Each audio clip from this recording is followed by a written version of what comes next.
Welcome to Sonic Tech, the Self-Learners Club. In this video we'll learn how to replace the value of the text with another text quickly in AutoCAD using an AutoCAD Lisp. First, load the Lisp.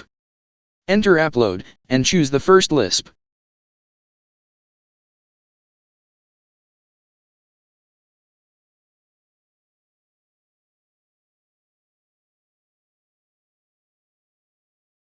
Type T and C to activate the Lisp, and specify the mode, multiple or pairwise. Choose your main text to copy, then choose where you want to paste it.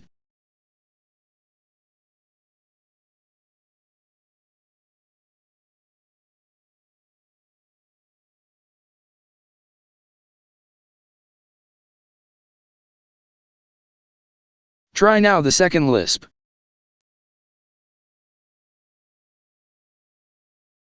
Type S, U, B, S, T, and R to activate the Lisp.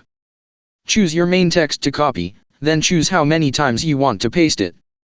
Finally, choose where you want to paste it,